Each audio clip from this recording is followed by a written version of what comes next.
uh, with the reading assignments. Everybody knows what to read. You've all got the reader. And I want you to read an article in there that I wrote called Collective Intentions in Action. And that article really cost me a lot of work. The problem is to try to figure out if you think that collective intentionality is irreducible, that you can't reduce it to individual intentionality, as I think you can't, then you have a serious problem. Well, what's the content of the collective intentionality? When I'm doing one thing and you're doing something else, and we're both doing it collectively as part of a collective enterprise. And I try to answer that question. Most of the people who write about this think that that's the wrong way to go about it. They think that that it has to all reduce to I intend, that it would be crazy to think that there is an irreducible we. And I think there is. I think it's part of our biological capacity for cooperation, that we sometimes are cooperating with other people, and we're only doing what we're doing as part of our doing what, well, I'm only doing what I'm doing as part of our doing what we are doing. That's when I'm playing in an orchestra or I'm playing on a sports team. I'm not just throwing the ball at the batter, I'm the pitcher, and as the pitcher I'm doing certain things in cooperation with other people. Anyway, that's the problem of collective intentionality. All right, now last time I gave you a sort of set-piece lecture on intentionality, and I didn't say anything that really isn't in the reading, but it's important that you understand it. And I even printed out this little sheet. Did anybody not bring theirs along? Why not just pass this back for anybody who wants to? Can I see a show of hands if you don't have it? All right, here you go. And pass them back to the boys in the back room. Just keep passing them back, and anybody who wants one, hang on to one. Yeah. Okay. And an awful lot of the stuff is on this sheet, so let me go over some of the points. We get a certain picture of rational human action, and not all of the features of that picture are on this sheet, and we'll say more about it when we get to rationality. But the idea is that you have reasons for action. For example, beliefs and desires. Now, not all reasons are beliefs and desires. We'll get to that. Sometimes you act on an obligation even though you don't especially want to do the thing you're under an obligation to do. All this thing, the obligation is the reason for doing it. Okay, now the belief and the desire lead to the formation of a prior intention. And the moment when that prior intention is formed is called a decision. You make up your mind that you're going to do something. And then the decision characteristically leads to the formation of an intention in action. I'll just abbreviate all that. And you know the intention in action is the mental component of the action. It's the trying.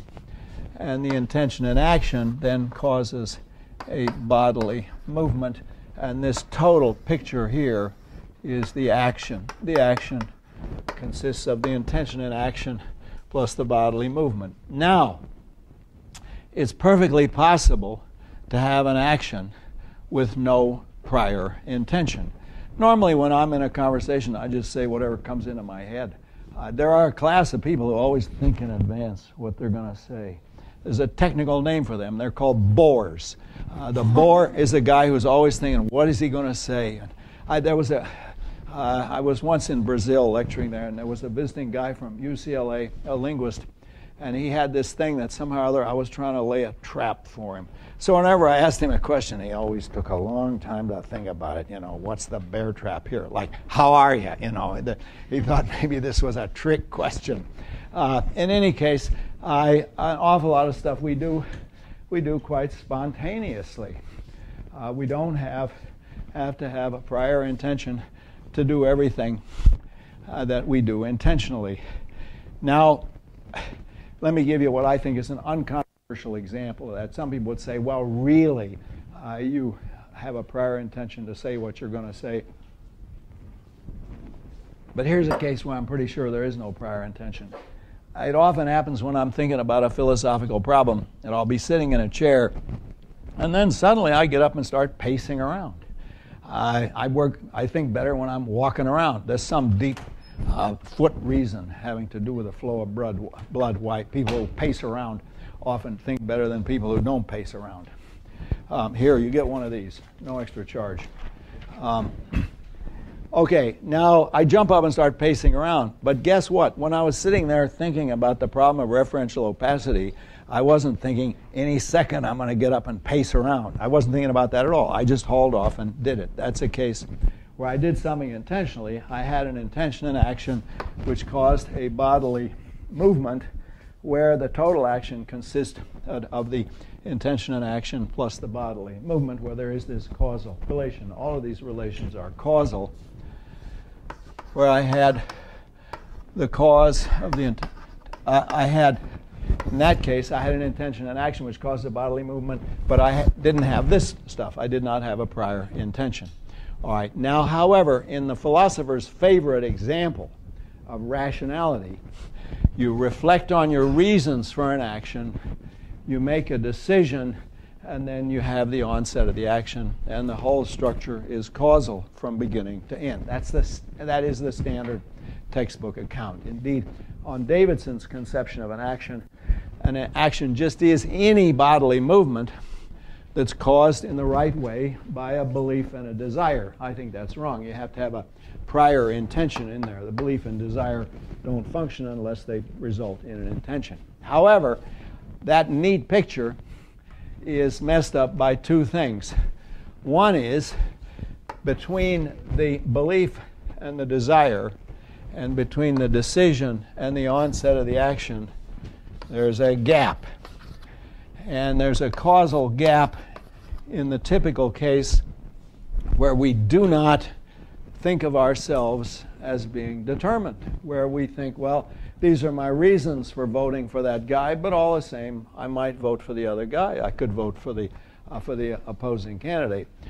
Or, having made up my mind, I get into the ballot booth and I just can't do it. I just don't do the thing I decided to do.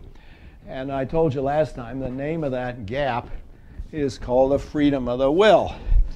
And I don't know whether or not we have free will, but one thing I'm confident of, we all have the experience of acting freely. We have the experience where we sense, well, I'm doing this, but I could be doing that. I ordered the veal scallopini, but I could have ordered the boeuf bourguignon. They both looked reasonably attractive. I wasn't determined. There was nobody holding a gun to my head. I wasn't compelled or otherwise acting unfreely. I had this illusion of freedom, but maybe it's just an illusion. Maybe there's no fact corresponding to it. Now, when we get into that problem, we'll have to ask, well, what would the world be like if free will were not an illusion, and what's it like if it is an illusion? But in any case, as far as our experiences are concerned, we cannot avoid the presupposition of free will.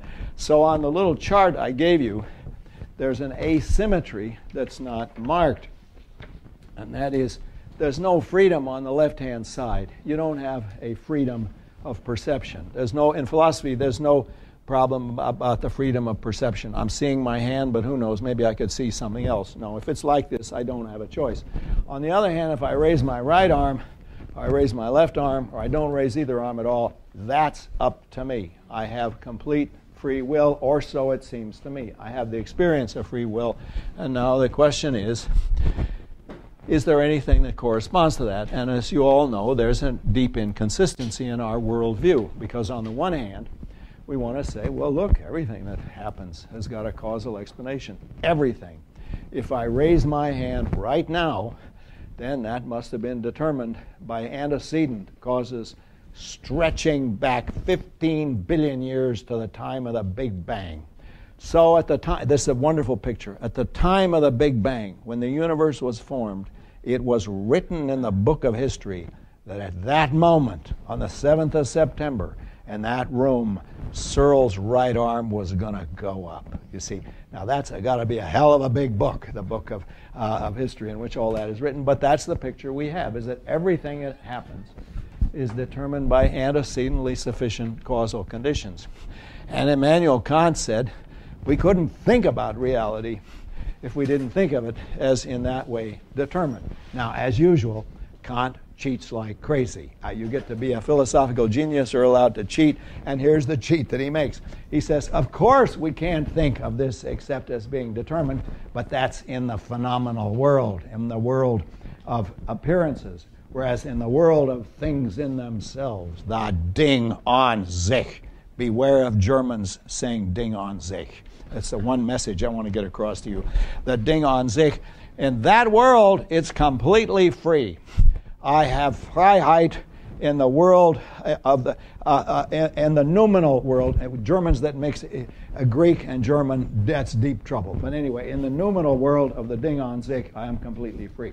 So Kant gets it both ways. You have free will, but everything's determined. Well, thanks a lot. I mean, that's no help to me at all. But anyway, we'll get to that when we talk about the problem of free will. Okay, so this neat picture is muddled by two things. The experience of free will. Now, one way to see that is to contrast it with cases where you did not have the experience of free will, where you felt yourself in the grip of an emotion. You were overcome with rage, or whatever's your favorite overcoming emotion, or a case where your bodily movements weren't up to you. That is, when I'm raising my arm, I think it's up to me. I could raise the right arm or the left arm. But if I fall off a building, I think, well, I'm going toward the ground, but I could do something else. You know, what the hell? I don't have to keep moving toward the ground. No, it's not up to me. That's a case where I'm completely determined. And I'm sorry to say, there are cases where we sense ourselves as not acting freely.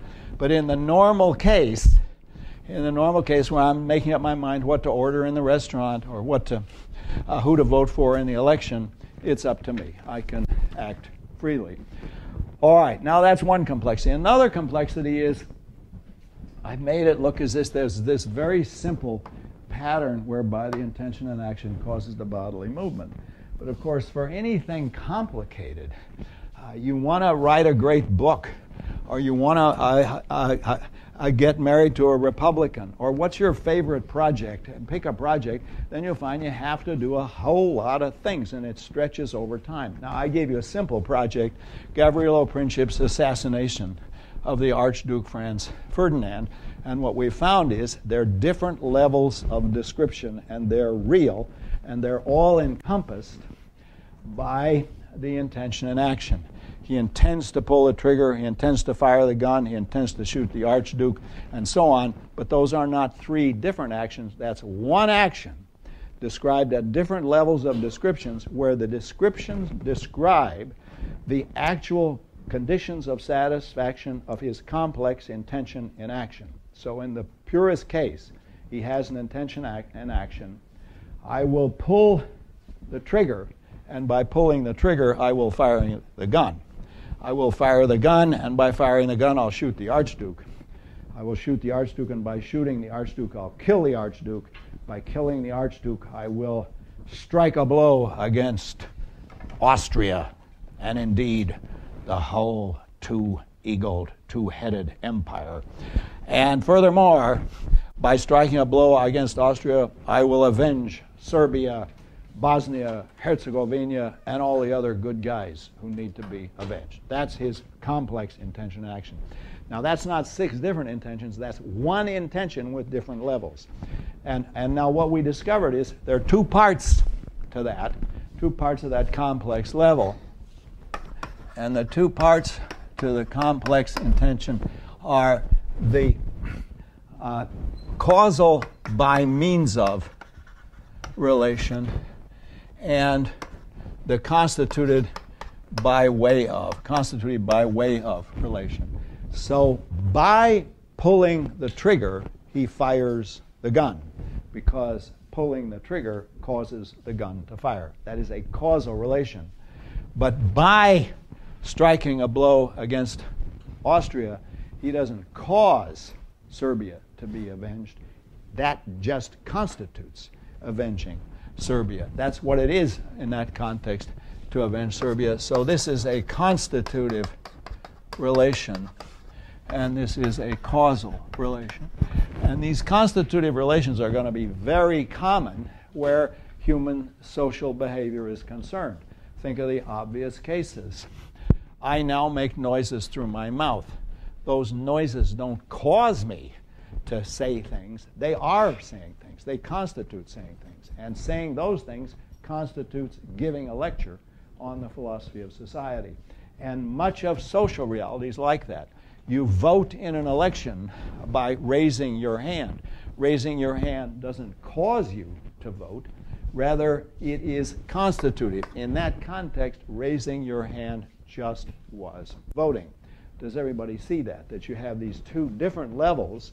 And I haven't explored this, but my hypothesis is that what works in the instantaneous case, it's just one act where you pull the trigger and fired the gun and killed the Archduke and all that sort of stuff, that works, that those two relations work over long periods of time. I'm writing a book on the philosophy of language, and I do various things that are causally related, like hitting the keys on my computer, but there are others that are constitutive, like, for example, finishing chapter 1, and that doesn't cause me to work toward the completion of the book. That constitutes completing that much of the book. That would be the hypothesis, is that these two features, the causal relations and the constitutive relations, work for actions across time. Okay, now all of that is the picture that I want you to feel comfortable with. Now then, we get a messy feature. Or maybe it's not messy, maybe it's great. And that is collective intentionality, where you do something not just on your own, but you do it by way of cooperating with other people. And this is there's now a whole lot of work done on collective intentionality. Indeed, there's a biennial conference called Collective Intentionality. I just got back from Basel. I can prove it. I have a Basel symbol on my baseball cap. I lost my good baseball cap, and I hate the ones that have speech acts on them. This one, at least, nobody knows what it means. It's the Basel City symbol. All right, so you're all informed of that. But in any case, they have a biennial conference. They had one 2 years ago in Berkeley, and before that in Rotterdam, and before that in Helsinki, and this year in Basel. I don't know where it's going to be 2 years from now. Do you? And where? Spain. Where? Donde? In Madrid. Where? Okay, all right. But anyway, it'll be somewhere. All right. Now, this is collective intentionality, and all these guys get together collectively to intentionally discuss the problem of collective intentionality. And that's an interesting question. The question is, if all intentionality that I have is in my head, and all you have is in your head, how the hell can there be such a thing as collective intentionality? Now, there is a traditional answer to that in a certain kind of philosophy that says, well, it's because we are part of a larger unity. There's a Geist. Some nonsense sounds better in German. Geist is German for soul or mind. There's a Geist that is overhead, and that's the objektiver Geist, as Hegel called it. So each of us persists in this heavy-duty Germanische Geist. And I don't believe that, but I think you got a problem here. The problem is that you want to be able to say, on the one hand, collective intentionality is real and irreducible. You can't get rid of the we by saying it's just I plus I plus I plus I. There really is an irreducible collective intentionality on the one hand, and yet you want to say all intentionality has to be in individual heads. There's no form of intentionality that's outside the heads of actual human individuals. Okay, I'm going to get to that. And that gave me a lot of trouble. That article called Collective Intention and Action was a hard one to write, because I have to figure out how can the collectivity be irreducible, and yet it's got to move my body. You see, in collective intentionality, you typically, in a large enough group, you don't know what the other people are doing. You know you're cooperating, but you're playing the violin in the orchestra, and you don't know what the French horn player, what notes the French horn player is going to hit while you're sawing away on your violin. You just know that you're all cooperating together. So it can't be a requirement of collective intentionality that each individual knows what all the other people are doing. All they have to know is that you're cooperating. And this can be quite massive. The German army in the Second World War made it a requirement that nobody should know more than was necessary to carry out his particular assignment. So you had these absurd situations where somebody could be a field marshal and not, I mean, that's a big deal in the German army, and not know the overall strategic situation. Indeed, when Paulus surrendered at Stalingrad, he had no idea what the overall strategic situation was. Now, at the last minute, they made him a field marshal. Why? They made him a field marshal because no German field marshal had ever surrendered to the enemy in the entire history of Germany. Guess what Paulus did? He surrendered immediately, thus destroying the whole point of promoting him to this advanced pay grade. He didn't get the pay anyway. But in any case, I don't know how we got off on the Second World War, but it's a massive case of collective intentionality. The point I'm making now is you have to describe the intentionality in the individual's head, which makes it clear that it's irreducibly collective, but at the same time makes it clear that the individual is making an individual contribution to the collective effort and may not even know what the other people, the contribution the other people are making. To take a simpler kind of case, if we're a football team executing a pass play and I am an offensive lineman, my job is just to block the defensive end. I don't know what routes the receivers are running, and I don't know how many steps back the quarterback is taking. All I know is I have an assignment. Keep the guy from knocking down your quarterback to the count of 4. And then, they do the 4, and then, okay, then you've done your assignment. If he knocks down the quarterback, well, that's the quarterback's fault. But in any case, that's how it works in real life, is that you do your assignment, and you may not know what other people are doing. Now, we're going to say more about that. Okay, but now I'm going to stop talking about intentionality for a few minutes and talk about the background, which is a mess, and I put it off as long as I could, but we're going to have to talk about it at some point. So let's take questions. I want everybody to understand this chart. Is there anything on the chart you don't understand? I put it this way because you get this beautiful symmetry between cognition and volition. Don't be dismayed by these old-fashioned pompous terms. The idea is basically the two different directions of fit. Cognition is supposed to represent how things are in the world, and volition is supposed to determine changes in the world. One describes the world, the other one changes it. And the fact that the arrows run the way they do is a very deep philosophical importance, and let me make it fully clear. In the case of perception and memory, you have a presentation or a representation of how things are in the world, and thus, if successful, you achieve mind-to-world direction of fit. But it's fundamental to our conception of how we relate to reality that in those cases you achieve the mind-to-world direction of fit only in virtue of the world-to-mind direction of causation. It's only because things really are that way that you can correctly see them that way, and their being that way has to cause you to see them that way. Otherwise, you don't actually see them that way. You're just having a guess or a lucky hallucination. Now, that's the cognitive side. On the volitional side, it's exactly the opposite. It's a beautiful asymmetry, and the asymmetry is this.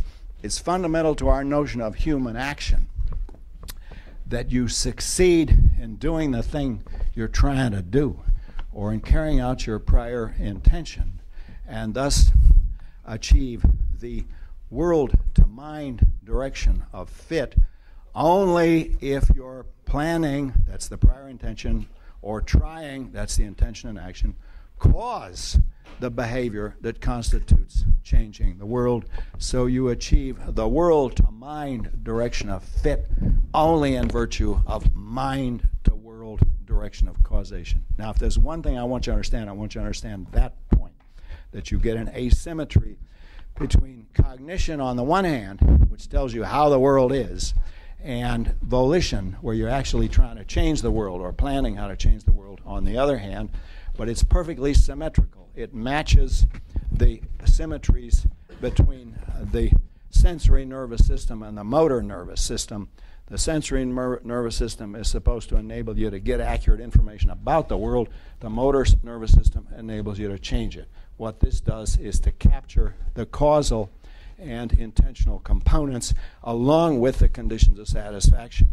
Now, later on, we'll get into intentional causation. You will not understand society until you understand the role of intentional causation. It's because in collective intentionality, you have cooperative forms of causes. We all get together and collectively vote for Obama, and that then causes him to become president, is our collective effort. Collective intentionality is crucial to understanding the operation of society and the operation of social movements. Okay, so I haven't told you yet how collective intentionality works, but I want you to see that there is interesting problems about it, and I want you to see the symmetries and asymmetries on this chart. Questions about everything I said today or about last time, for that matter? Yeah?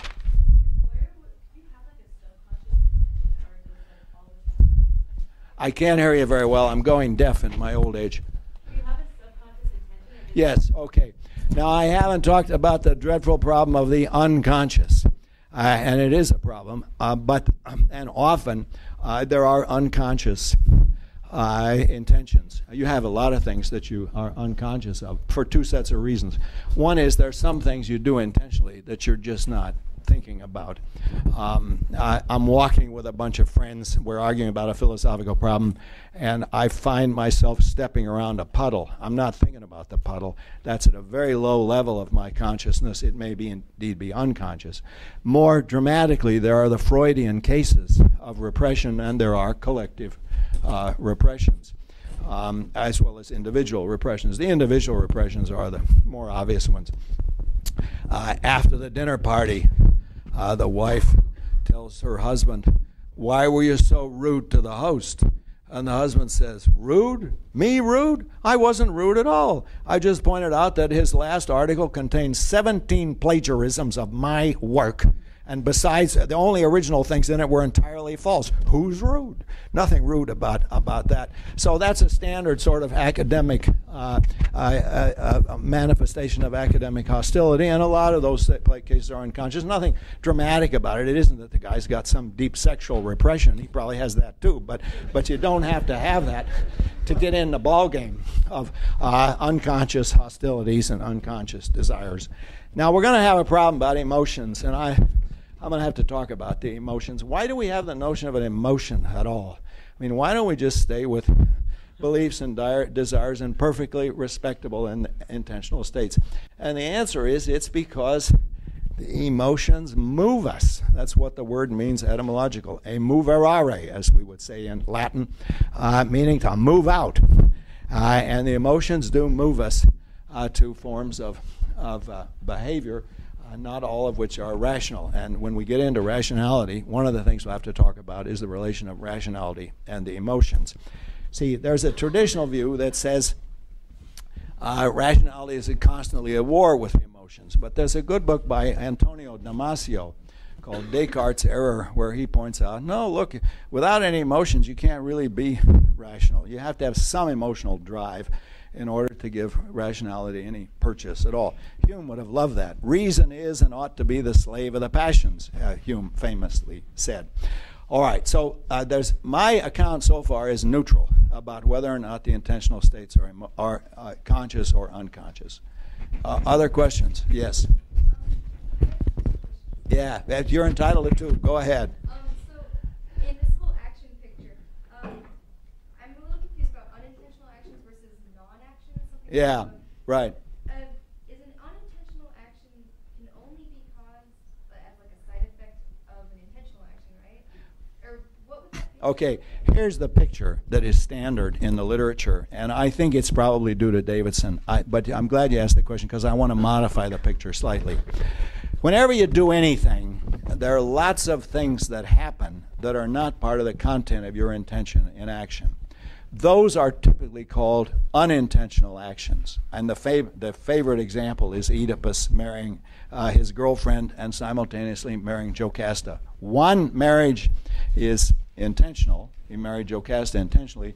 One marriage is unintentional. He married his mother unintentionally. But there's only one action. Whatever problems he had, he wasn't a bigamist. He got one marriage, and under one description, it's intentional, and on another description, it's unintentional. Now, the standard philosophical account says, well, it's just under a description, but we want to know what facts do the descriptions describe. And on my account, they describe the contents of the intention and action. The action is intentional under those descriptions that describe the actual intention and action that was carried out. It's unintentional under those descriptions that do not describe the contents of the intention and action. You got that? Okay, now I think that's right so far. Now there are two puzzles about that. One is, what about cases that are, so to speak, not even in the ballpark? I mean, when I was walking back and forth here, I was altering the gravitational relation between my elbow, my right elbow, and the moon, okay? Because we know the moon has a gravitational field, extends to everything. But was that an unintentional action on my part? I think it's not even, without some further stage setting, I wouldn't even attribute as an action. It's just something that happened. It wasn't an action. Now suppose, however, there was a law that said, you're not allowed to alter the gravitational attractions between your elbow and the moon at such and such a time on Tuesday afternoon. Then I might plead, oh, sorry, Your Honor, it was unintentional. Okay, then I might do it then. But then, so to speak, it becomes part of the background. It becomes a background possibility. Okay, so that's one difficulty. I don't know how to make the distinction between unintentional actions and things that just happen. Now, a second difficulty is I want to say there can be unintentional actions even if there was no intention in action. You see, my examples are all cases where there was an intention in action that had unintended consequences. But how about the cases where you weren't performing an action at all? You just fell out of bed and smashed the vase that was on the table by the side of the bed. It wasn't that you were performing an intentional action. Just something that you did unintentionally. So you don't have to be performing an intentional action to perform an unintentional action. Okay, go ahead. So it's still an action even if there's no intention in action? No. Here is, I think partly we're forced to reform ordinary language slightly. I want to say a human action is any event that contains an intention in action. It's an unintentional happening, I should say maybe, rather than an unintentional action, if the event that happened was not included as part of the conditions of satisfaction of the intention and action. And it's an unintentional action if there was a trying, if there was an action that had unintentional consequences. How does that sound? Does that sound pretty good? Think about it. If you can find a refutation of it, let me know. Okay, any other questions? Are you on board? Yes? Obviously, these ideas are getting confused. But when Oedipus marries Jocasta and his mother, is that an action? Him marrying his mother? Yes, he intentionally married Jocasta. That action, however, has a description under which it was not intended. He married his mother. So he performed the intentional action of marrying Jocasta, the unintentional action of marrying his mother, and he only performed one action. It had one feature that was intended, and another feature was not intended. Now, that sounds kind of obvious to me. Does that sound okay to you? I don't see anything wrong with that. Yeah, it's just, I just have trouble with the notion that we were talking about this last week, that actions have propositional content. Yeah, I don't see a problem with that. The intention in action has propositional content, but the bodily motion itself goes far beyond that and has nothing approaching propositional content. Yeah, I want to say it obviously has propositional content. So this is an important point. Let me spell it out. What intentional states do is set conditions. A condition of succeeding in the case of trying. A condition of getting it right in the case of perception. A condition of truth in the case of belief. A condition of fulfillment in the case of a desire or an intention. And now, this is the key point. Trivially, any condition is a condition that. And and that means it's propositional. When people say it's propositional, they think it must be a big deal that you're busy thinking about the propositional calculus and performing truth functional operations. Not at all. A trivial consequence of the fact that there are conditions on intentionality is that there are propositional conditions, because a condition is always a condition that such and such. It's a condition that such and such should occur. So if I'm trying to raise my arm, then that intention action has a condition. Namely, the arm has to go up, and furthermore, the intention has to cause it to go up. But that's trivially propositional. I think people think, well, if it's propositional, you must be conscious of it. You must be thinking about it. Not so. You're not thinking about that at all when you raise your arm. Jennifer, yeah. Intended actions have to be things that you could intentionally do. Well, that's what I think is probably the case. Yeah. The example where you roll out of the bed when you're asleep Yeah. is really marginal. Okay. You could, if you're awake, say, this might be a fun thing to try. Yeah. Rolling out of the bed and falling on the floor. But while you're asleep, that seems like a strange thing to say that was an unintended action. We'll leave out the word action. I broke the vase unintentionally. Is that okay? That's fine. All right, okay. And that satisfies your worry, too, I think. There was no action if I just rolled out of bed. But I did something unintentionally, which means I did it without intending to do it. And your point about, I guess, altering my gravitational relations to the moon is that's not a possible action. I mean, we could fiddle with a background and make it one, and so that it would become a possible intention and action. Okay, a lot of hands up. First you, then you. Yeah. So you mentioned the example about like the French horn player doesn't really know what the violin player is. Right. Yeah, right. But like in an orchestra, there's like a conductor. So Yes. He better know what's going you on. wouldn't really be an orchestra. And similarly, like in an army. Yeah. I'm not really familiar with how the army works, but I'm sure someone must know. Okay. Now here's the point. You see, even the general doesn't know that at 5 in the afternoon I'm peeling potatoes to feed the division. Even the general doesn't know that.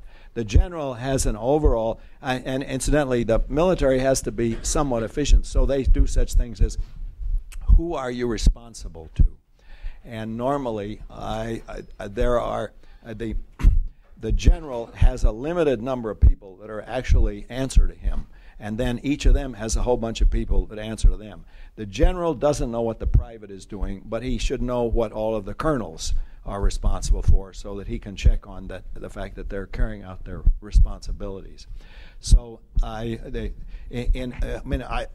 organizations typically have a flow chart, and they make a distinction between lines of responsibility and staff, where the staff just advises the guy or the woman who is the responsible person at his level. But it's not the case even for massive movements like a military movement that there's any single person who knows the intentionality of everybody. You couldn't. It's too big a deal. I mean, this is a problem for American political parties, because the head of the political party typically doesn't know what all the other characters that are supposedly under the political party are saying. And recently, the head of the Republican National Committee made an obvious idiotic mistake, which spoke directly contrary to Republican policy, and they shut him up right away. I mean, they jumped on him. But so you have to enforce some degree of conformity. But in American political organizations are much looser than corresponding European political parties. So there's all sorts of independence that you don't get in the British Labour Party, for example. Yes. Last thing, do you see I don't understand why you see a important distinction between something like unintentionally contradicting the platform of the Republican Party, or unintentionally hurting your mother, and unintentionally changing your relationship to the gravity of the moon. Yeah. It seems like, It's a continuum. Well, yeah, like we could potentially make hay out of one. Yeah. Well, it may well be a continuum between what is in the ballpark as a possible action and what is not. That would be something to think about. But I do want a distinction in general, and this is fundamental to understanding human behavior, between the condition of satisfaction of the intention and action and all kinds of other things that happen. And if you examine social movements, or you examine public policy, there's always the law of unintended consequences, and people seldom learn from their actual mistakes or from the past. So, for example, when the United States invaded Iraq, they had a certain set of intentions and a certain set of plans. Now, all kinds of other things happened that were not part of the intentional content, and some of those could have been predicted, but they were, in fact, not predicted. So, worst case, of course, was the Vietnam War, where they had a certain set of intentions, and all kinds of other things happened on the ground that were not part of the intentional content. Now, one of the things that we're going to have to talk about when we talk about collective behavior is the role of the background. You see, the background determines how you will perceive your own behavior and the behavior of your adversaries. And often, if people have an inadequate background, they misperceive. One of my favorites is during the 1930s, Hitler was amazed that Roosevelt didn't seek Anschluss with Canada. Why didn't the United States annex Canada? He would have annexed Canada. Now, if you told, say, Congress, I've decided to annex Canada, they'd think you were gone crazy. It would be a joke. It's just not part of the background. It's not a background possibility. Well, Hitler would say, yeah, but you have a bigger army than the Canadians. You could surely annex them. They all speak your language. It's not going to be a problem once you get them annexed. It's just not a possibility. It's a joke to talk about annexing Canada, and that's because the background is different. It's just simply out of the question. And what the background does is figure out what are possibilities. Now, incidentally, this is what revolutionaries do. They try to outrage the background. They try to challenge the background in ways that are just outrageous. So why did Lenin murder the Romanov family, the emperor and his family? And as far as I can tell, the reason is he wanted to show they meant business, that they would do something outrageous, atrocious, and monstrous just to prove we're really serious about this revolution. So we're going to kill all these bewildered, not very intelligent people, all these poor, overweight women with all their jewelry strapped to their underwear were routinely slaughtered. As not in spite of the fact that it ran against background, but precisely because of the fact that it was an outrage, that it would be perceived as an outrage. Okay, now I'm going to talk about the dreaded background. Any more questions, though, at this point? I want to make sure everybody is up with this, and I want you to have a grip on the basic theory of intentionality, so that when we get to collective intentionality, you won't be puzzled. You won't be puzzled by, well, how can there be these conditions of satisfaction and so on. And just to tell you where we're going, the idea is this. To create human civilization, you need really a very limited number of tools. You need collective intentionality, and you need the assignment of a certain type of function where the function cannot be performed in virtue of the physical structure of the object or entity alone. See, this performs its function, this piece of chalk, in virtue of its physical structure. I rub it against the blackboard and it makes a mark. But this money in my pocket, it doesn't perform its function in virtue of its physical structure. There's nothing in the paper molecules or the ink stains on the dollar bill that make it, well, it's European money, but it doesn't matter, that make it function as a 10-euro note. It's not the physics that enables it to function, but what? The fact that there is a collective acceptance that it has a certain status, and with that status there's a function that can be performed only in virtue of that collective acceptance. So to understand human civilization, you need the notion of collective intentionality, the assignment of function, and the assignment of a class of functions which require collective acceptance of a certain status. Those are what I call status functions. And that's what we're working toward. We're working toward developing the apparatus so that I can give you a general theory of that. Right now, we're still developing the theory of intentionality and the theory of the background. Okay, any other questions? If not, yes, you had your hand up. Yeah.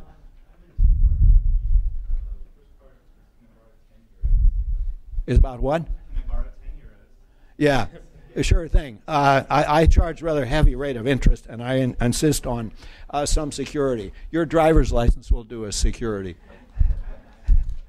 Okay, what else? My second one is, you mentioned that you could have an intention and action without a prior intention. Yes, yeah. Okay.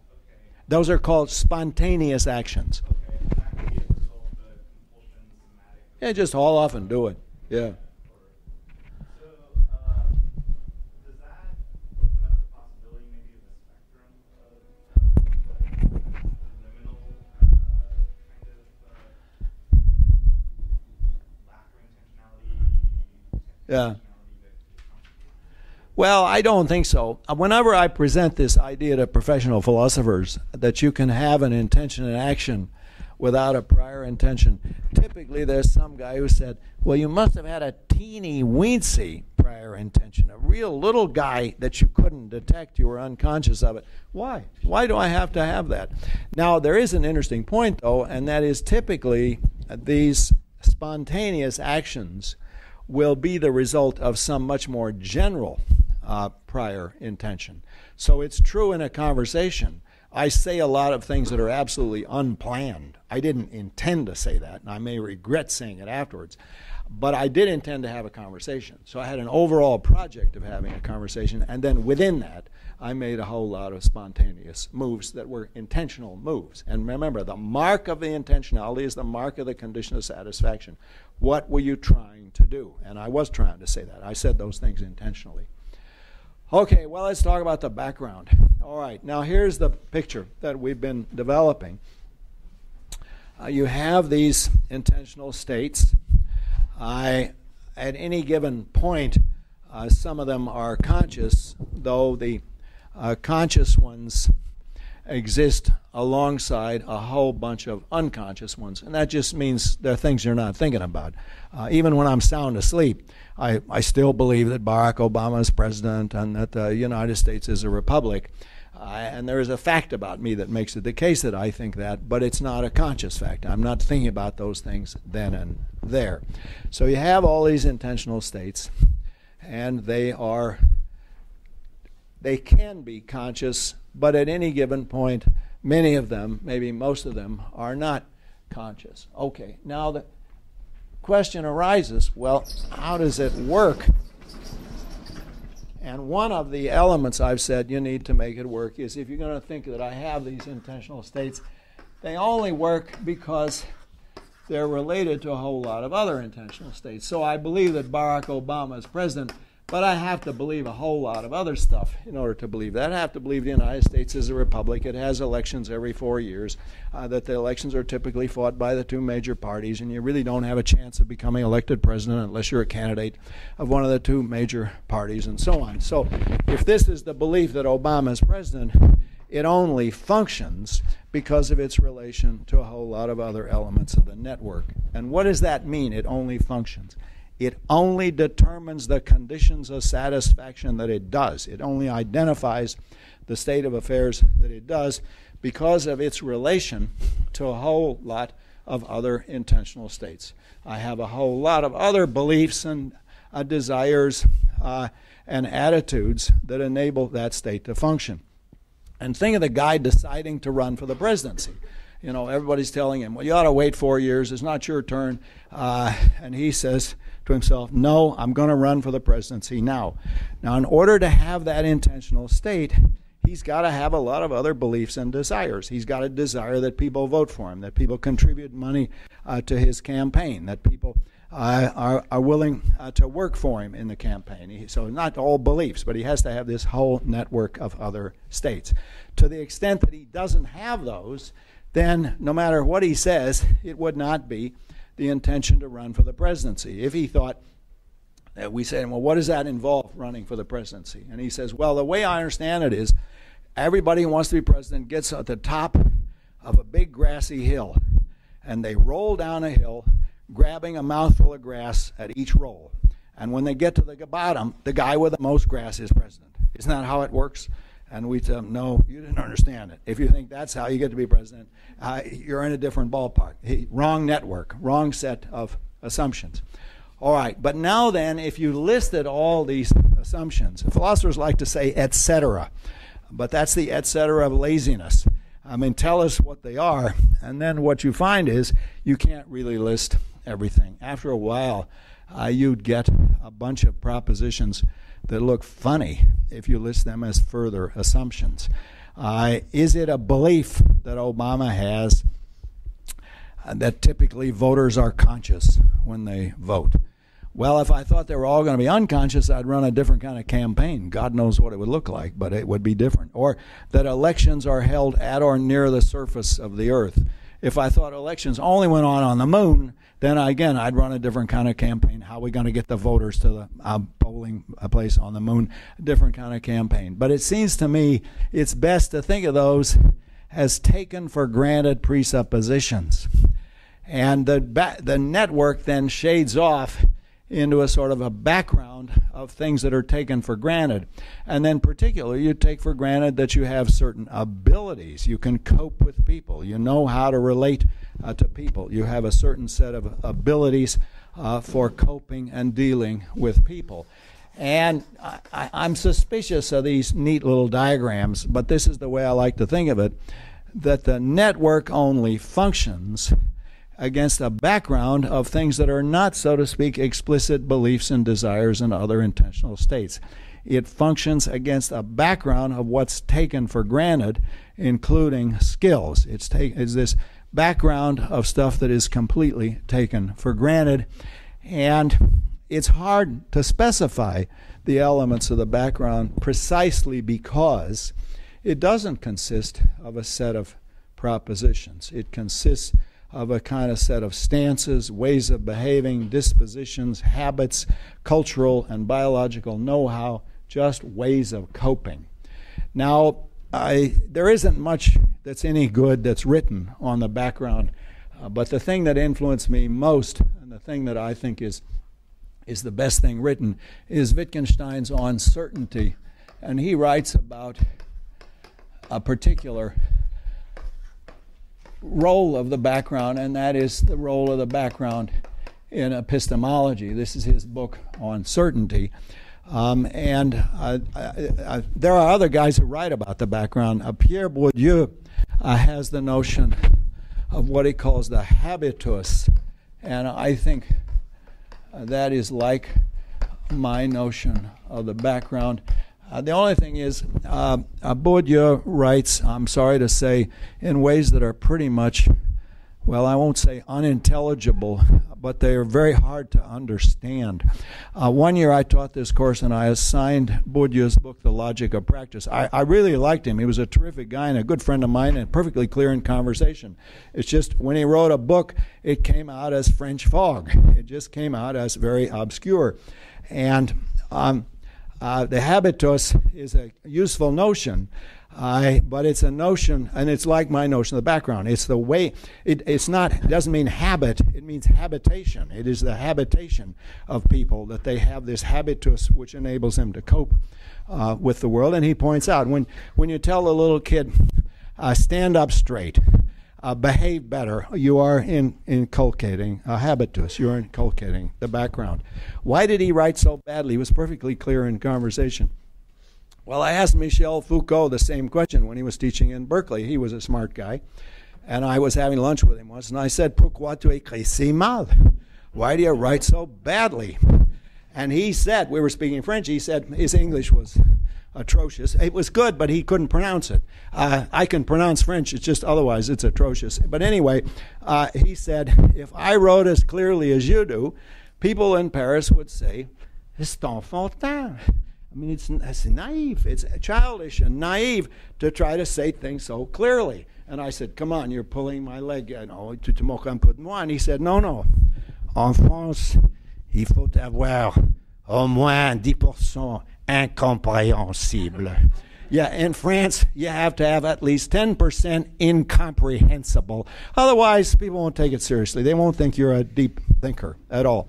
Well, I didn't know if that was right, so when I was lecturing as a guest of Bourdieu at the Collège de France in Paris, I told Bourdieu this story and asked him, is Foucault just joking? He said, no. He got very excited. He said, no, that's absolutely right. It's more than 10%. It's more like 20%.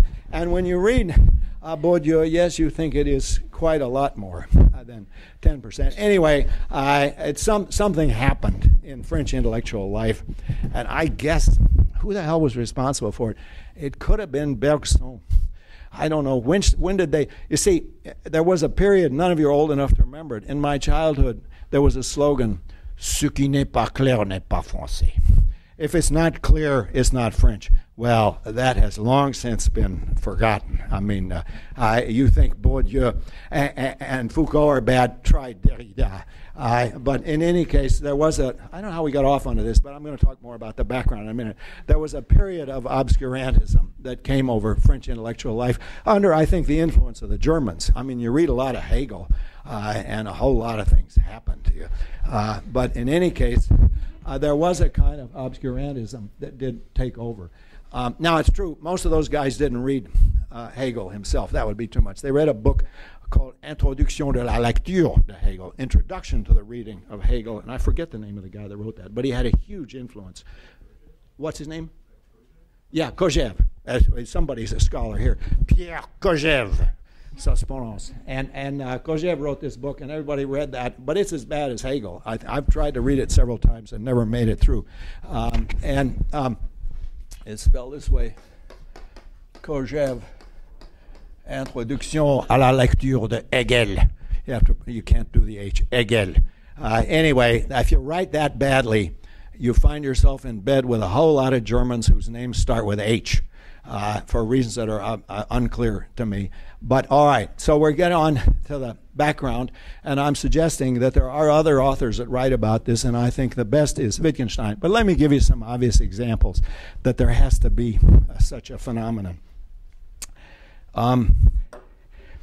It is a familiar cliche to say that you can learn more about human beings and their psyche from reading Shakespeare and Dostoevsky than you can from taking a university course in psychology.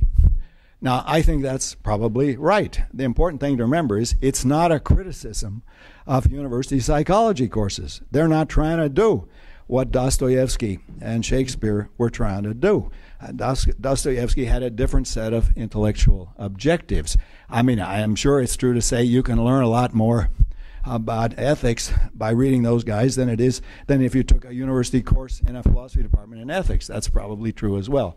Well, what is it then that you get from reading, let's say, Dostoevsky